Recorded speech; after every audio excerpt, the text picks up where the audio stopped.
अस्सलाम वालेकुम नाज़रीन, ख़बर शामिल किया कोटी जी खां रिपोर्ट लालदीनो गोपांग जी। तालीम दुश्मन डिवाइस माफिया ॿारनि जी तालीम लाइ आयल पैसनि मां कटौती करण लॻा। इंतहाई अफ़सोसनाक ॻाल्हि आहे त पहिरियां बेवा औरतुनि जो हक़ खाधो पियो वञे, पर हाणे मासूम ॿारनि जे हक़नि ते बि धाड़ो लॻी रहियो आहे। उन्हनि वाइट कॉलर धाड़ेलनि खां को पुछण वारो नाहे।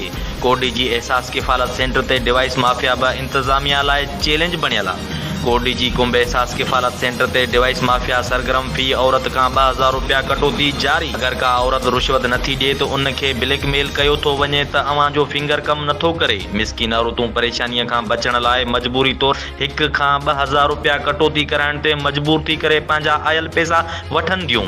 अफ़सोस जहिड़ी ॻाल्हि आहे त हिन महल हर माण्हू वधंदड़ महांगाई सबबु परेशान आहे ऐं हिते डिवाइस माफिया अबोज औरतुनि खां कटौती जारी आहे। पर हिन वक़्त ताईं हिन जे ख़िलाफ़ कानूनी कार्रवाई करण लाइ खैरपुर जी इंतज़ामिया बि ख़ामोशी अख्तियार करे वरिती आहे।